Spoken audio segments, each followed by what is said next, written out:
नमस्कार and welcome to study IQ my dear friends. मैं हूं Prashant Mawani. I hope you all are in good. आज 30 अप्रैल 2020 है, दिन है थर्सडे, अप्रैल महीने का लास्ट डे। और आज हमारे टेबल के ऊपर एक बहुत ही इंपॉर्टेंट एक स्पेशल टॉपिक है, focus on medium sector of MSMEs। बहुत सारी चीज़ें आप इस टॉपिक से सीखेंगे।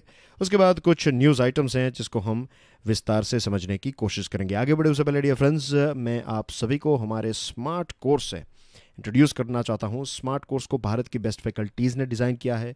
सिविल सर्विसेज की एग्जामिनेशन के लिए ये है, प्री और मेंस दोनों को कवर करता है। इंस्टॉलमेंट का ऑप्शन भी अवेलेबल है। और ज़्यादा जानकारी के लिए all you have to do is download our mobile application on your phone. सारी इन्फॉर्मेशन हमारे मोबाइल ऐप के ऊपर अवेलेबल है। लेक्चर की PDF को डाउनलोड करने के लिए check out my Telegram channel. Lecture को दूसरे स्टूडेंट्स के साथ शेयर जरूर करें। वीडियो पसंद आता है then hit the like button and please don't forget to subscribe to our YouTube channel. तो आज का one of the most important topic है focus on medium sector of MSMEs। Micro, small and medium enterprises में भारत को medium sector के ऊपर focus क्यों करना चाहिए। माइक्रो को भूल जाइए, स्मॉल को भूल जाइए, लेकिन सिर्फ मीडियम के ऊपर फोकस कीजिए तो ऑटोमेटिकली माइक्रो और स्मॉल की सिचुएशन जो है वो भी इम्प्रूव हो सकती है। यही आज का हमारा मेन फोकस है, यही हम समझने वाले हैं। गुड न्यूज़ और बैड न्यूज़ दोनों हैं। गुड न्यूज़ की बात करें तो भारत के डिस्ट्रिक्ट्स 3/4 जितने डिस्ट्रिक्ट्स, यू कैन से रफली 75% जितने डिस्ट्रिक्ट्स जो हैं उसमें आई एम नॉट सेइंग कि कंप्लीट, लेकिन पार्शियल रिस्टोरेशन जो है वो तो हो सकता है। यहाँ पर बहुत सारे डिस्ट्रिक्ट्स ग्रीन जोन में हैं, बहुत सारे ऑरेंज जोन में हैं। अनफॉर्चुनेटली बैड न्यूज़ ये है कि हमारे जो बड़े बड़े शहर हैं, Mumbai, Delhi, Chennai, then you have Ahmedabad, Surat, बहुत सारे ऐसे बड़े बड़े शहर रेड जोन में हैं। तो अगर आप बाकी की जो इकोनॉमी है उसको या फिर बाकी के जो डिस्ट्रिक्ट्स हैं उनको खोल भी देंगे तो भी इसकी इम्पैक्ट इतनी ज़्यादा नहीं होगी, क्योंकि भारत की डिज़ाइन ही कुछ ऐसी है। और सिर्फ भारत की नहीं, दुनिया के लगभग सभी देश जो हैं उनकी डिज़ाइन ही ऐसी है कि अर्बन एरियाज़ जो हैं वो उनके ग्रोथ के, इकोनॉमी के एक इंजन के तौर पर टिल नाउ काम करते आए हैं। तो ये कहना तो मुश्किल है कि बैक टू नॉर्मल चीज़ें जो हैं वो कब होगी, लेकिन एक चीज़ अगर हम पास्ट एक्सपीरियंसेस से कुछ सीखें तो एक चीज़ तो साफ़ है कि लगभग 1 से 1.5 साल जितना वक्त जो है वो फुल नॉर्मलसी को लौटने में इतना टाइम तो लग जाएगा। और ये भी अगर हमें दवाई मिल गई तो। दवाई मिलने भी में भी ऐसा है कि बहुत सारी कंपनीज जो हैं, बहुत सारे देश जो हैं वो ट्रायल और ये सारी चीज़ें कर रहे हैं, लेकिन अगर 1 साल में या फिर 1.5 साल में हर एक घर तक, हर एक जगह तक अगर दवाई पहुंचाई जा सकती है या फिर अगर हम पहुंचाने में कामयाब भी रहें तो ये भी अपने आप में एक वर्ल्ड रिकॉर्ड होगा। इतनी जल्दी किसी भी मेडिसिन को ह्यूमन बीइंग्स ने पैदा नहीं किया है। तो अगर ऐसा हो जाता है तो that will be a great thing, that's what we want. लेकिन पास्ट एक्सपीरियंसेस की बात करें, हांगकांग फ्लू 1968-1969 में हांगकांग फ्लू आया था। उसका फिर एक सेकंड वेव भी आया 1969-70 में। 10 लाख जितने लोगों की हत्या की इस हांगकांग फ्लू ने। 1 लाख जितने लोगों की मृत्यु तो सिर्फ यूनाइटेड स्टेट्स में हुई। और कोरोना वायरस जो है उसके बारे में भी यही बताया जाता है कि इसकी भी एक सेकंड वेव जो है वो आ सकती हैं। कई जगहों पर ऑलरेडी सेकंड वेव आ चुकी हैं, फॉर एग्जांपल सिंगापुर। और पता नहीं थर्ड वेव भी आ सकती हैं। वी डोंट नो कि ये कितने लंबे टाइम तक ये चीज़ जो है वो चलेगी।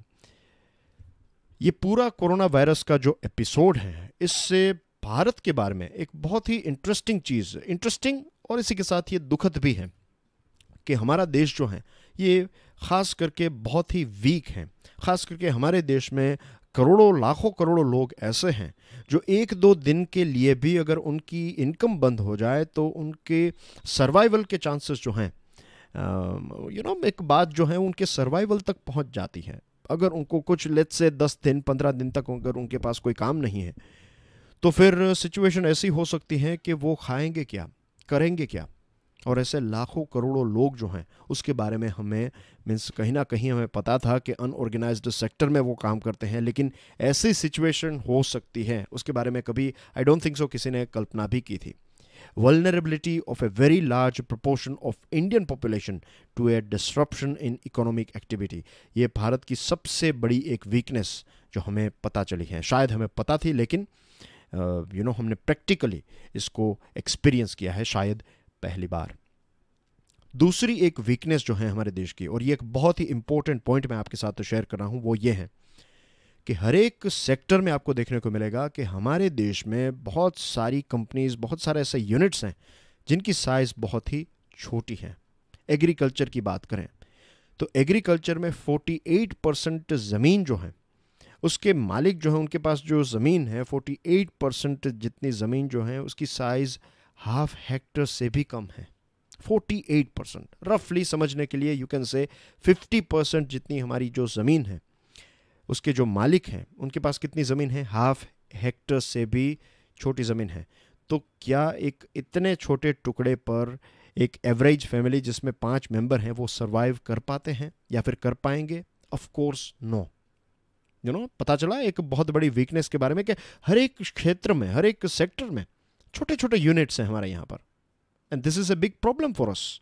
इकोनॉमिक सेंसस 2013-14 की बात करें तो 72% एंटरप्राइजेस जो हैं हमारे देश की वो ऑन अकाउंट एंटरप्राइजेस हैं, OAEs। OAEs का मतलब क्या है कि जो मालिक हैं वो किसी भी मीन्स मालिक जो हैं, जो इस छोटी सी एक यूनिट का मालिक है वही सारा काम करता है। किसी व्यक्ति को परमानेंटली तो हायर किया ही नहीं जा सकता। हाँ, 2-3 महीनों के लिए अगर बहुत सीज़न है तो फिर आपने किसी को टेम्पररली किसी को बुला लिया तो वो बात अलग है, वरना ऑन अकाउंट एंटरप्राइजेस में अकेला वन मैन आर्मी जो हम कहते हैं, एक ही व्यक्ति जो है वो सारी चीज़ें देखभाल करता है। तो ऐसे कितने एंटरप्राइजेस हैं? टोटल एंटरप्राइजेस में से 72% जितने एंटरप्राइजेस हमारे देश में इस प्रकार के हैं।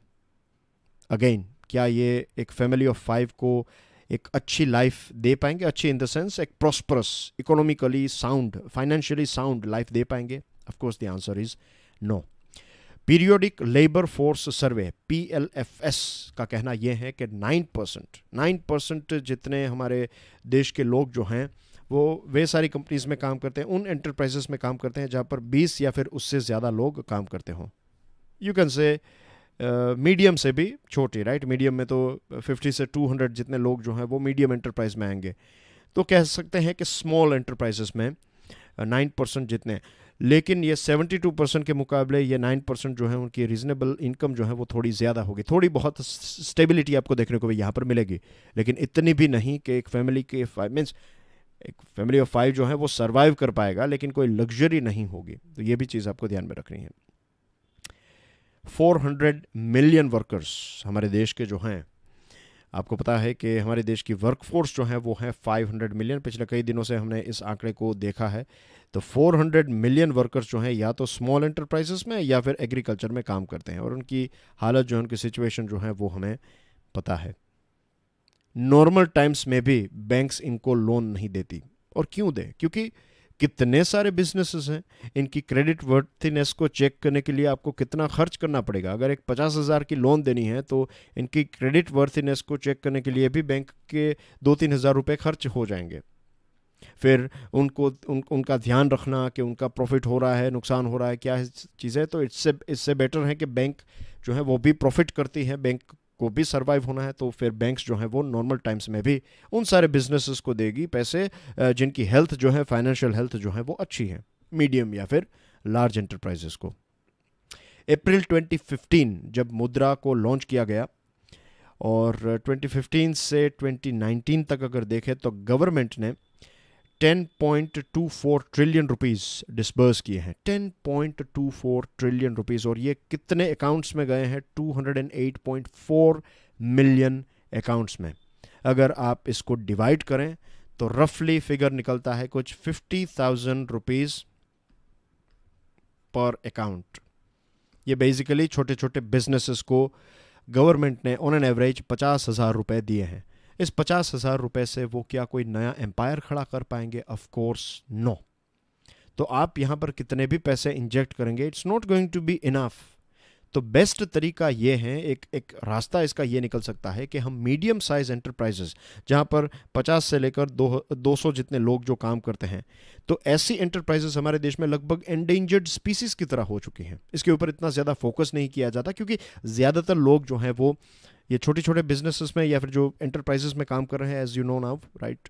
तो फिर उनको टारगेट करने के लिए वोट हैं, पॉलिटिक्स हैं, फिर इनका काफ़ी मीन्स ज़्यादा लोग हैं ये, तो फिर ज़्यादा से ज़्यादा लोगों तक पहुंचने की कोशिश हर एक सरकार करती है। तो इसी के चक्कर में हम पैसे तो डिस्ट्रीब्यूट करते हैं, लेकिन ये पैसे जो हैं वो पर्याप्त नहीं होते हैं। तो इट इज़ इम्पोर्टेंट कि अगर हम मीडियम साइज एंटरप्राइजेस के ऊपर फोकस करें, जिनकी प्रोडक्टिविटी कंपेयर टू स्मॉल और माइक्रो और स्मॉल एंटरप्राइजेस से मीडियम और लार्ज एंटरप्राइजेस की प्रोडक्टिविटी जो है वो काफ़ी अच्छी होती है और काफ़ी सारे लोगों को वो अच्छी एक जॉब भी प्रोवाइड कर सकते हैं। मीडियम और लार्ज एंटरप्राइजेस, अगर हम यहाँ पर मीडियम की बात करें तो मीडियम एंटरप्राइजेस में काम करने वाले लोग जो हैं ऑन एन एवरेज उनकी भी लाइफ जो है वो रीजनेबली अच्छी होगी। मीन्स थोड़ी बहुत लग्जरी, और ये जो कहते हैं हैंड टू माउथ कि अगर इकोनॉमी थोड़े दिनों के लिए बंद भी हो गई for what ever reason, for like corona virus type अगर कुछ हो गया, तो भी ऐसा नहीं होगा कि इनके सर्वाइवल के ऊपर प्रश्न खड़ा होगा। तो what we should do now is कि हम धीरे धीरे मीडियम साइज एंटरप्राइजेस को और ज़्यादा फोकस करें, उनको और ज़्यादा सपोर्ट करें। और जब हम मीडियम एंटरप्राइजेस को, लार्ज एंटरप्राइजेस को सपोर्ट करेंगे, तो ऐसा नहीं है कि हमें स्मॉल एंटरप्राइजेस को बंद कर देना। What our aim should be कि ज़्यादा अगर हमारे देश में लेट्स से अगर 100 मीडियम एंटरप्राइजेस हैं, तो अगर 1000 मीडियम एंटरप्राइजेस हो गई, तो स्मॉल और माइक्रो में काम करने वाले लोग जो हैं वो ट्रांसफ़र हो जाएंगे इस 1000 मीडियम एंटरप्राइजेस में, मीडियम साइज एंटरप्राइजेस में, तो उनकी लाइफ जो है वो बन जाएगी, इज राइट। तो ये हमारा फोकस होना चाहिए।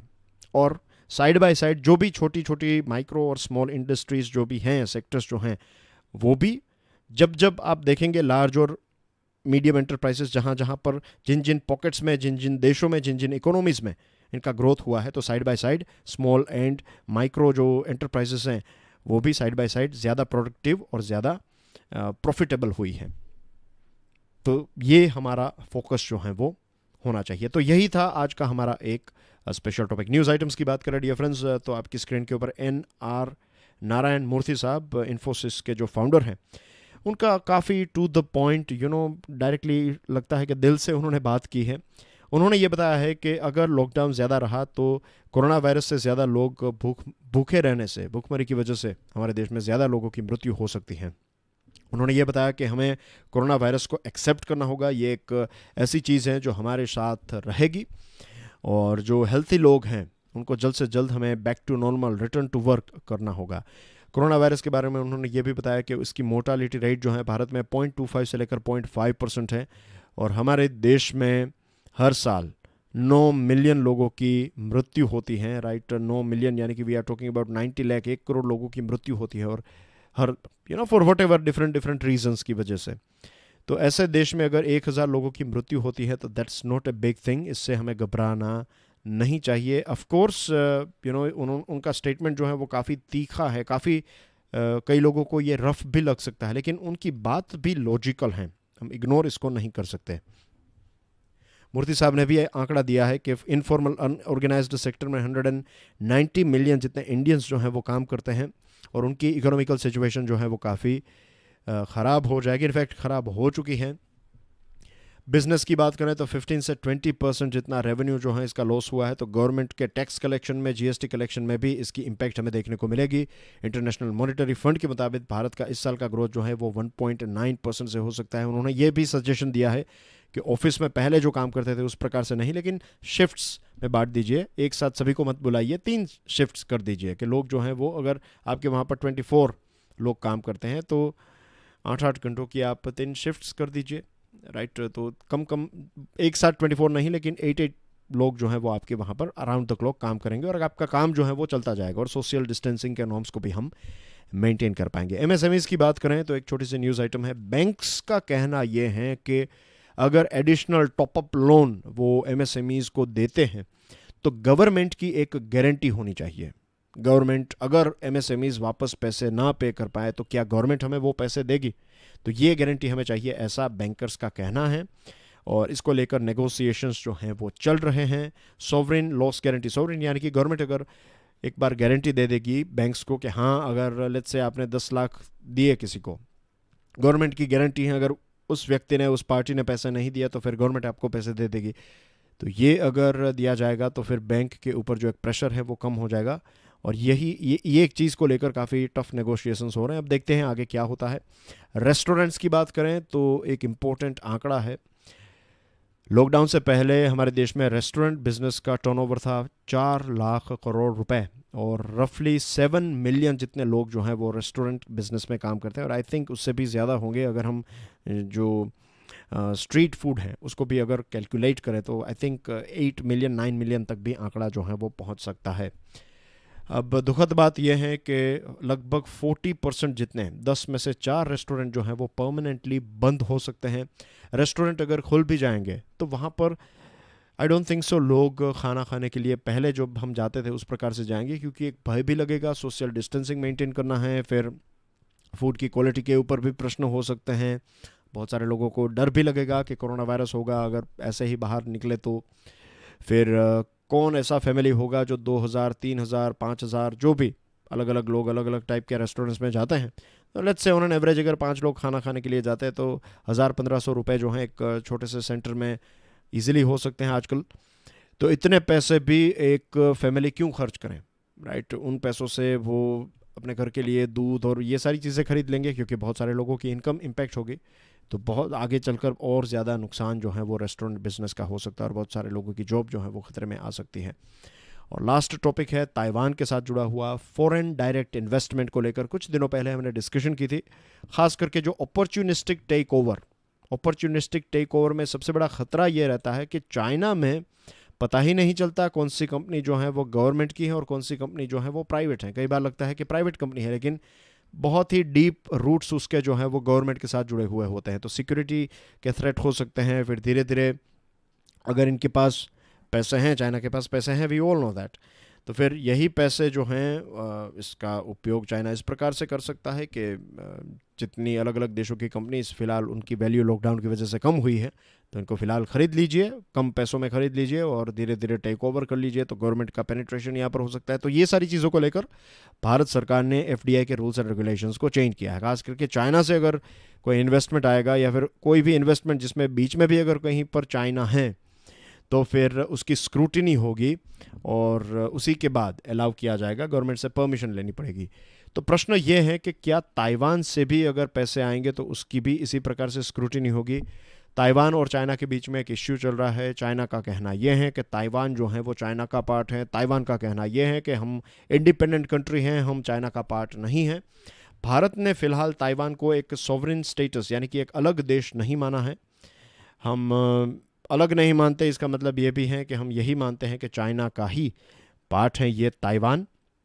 तो ये भी एक बहुत बड़ा प्रश्न है, एक बहुत बड़ा डाउट है। बहुत सारी MNCs जो हैं उनका कहना यह है कि मान लीजिए कि कोई चाइनीज़ इन्वेस्टर और इंडियन पार्टनर ने मिलकर एक बिज़नेस की शुरुआत की है, अब पैसे इंजेक्ट करने हैं, इंडियन पार्टनर के पास पैसे नहीं है, तो चाइनीज़ इन्वेस्टर क्या ज़्यादा पैसे इसमें इंजेक्ट कर सकता है, नहीं कर सकता? तो ये कुछ ऐसे डाउट्स हैं जिसके ऊपर और ज़्यादा क्लैरिफिकेशन इन्वेस्टर्स ने मांगा है। आपकी स्क्रीन के ऊपर है, यहाँ पर चाइना है और यहाँ पर आप देख सकते हैं दिस इज़ ताइवान, और ये रहा ताइवान का एक मैप। तो this is Taiwan here, right? Taipei इसका कैपिटल है, और ट्रॉपिक ऑफ कैंसर जो है वो ताइवान से पास होती हैं। यहाँ पर है ताइवान स्ट्रेट, ये है पैसिफिक ओशियन का पानी, ऊपर आपको ईस्ट चाइना सी मिल जाएगा। तो ये है ताइवान, राइट? इसका एक मैप जो आपको पता होना चाहिए इसके बारे में। तो ये रहा मैप। और आपके लिए एक प्रश्न है, प्रश्न ये है कि इन्फोसिस के जो फाउंडर हैं NR नारायण मूर्ति साहब, तो उनके सन इन लॉ एक बहुत ही फेमस व्यक्ति हैं, तो उनके सन इन लॉ का नाम क्या है और वो फेमस क्यों हैं, ये बताइए कमेंट सेक्शन में। ये आपके लिए आज का एक प्रश्न है। And that's everything in today's discussion. Thank you very much for watching this video को दूसरे स्टूडेंट्स के साथ शेयर जरूर करें। God bless you all. जय हिंद।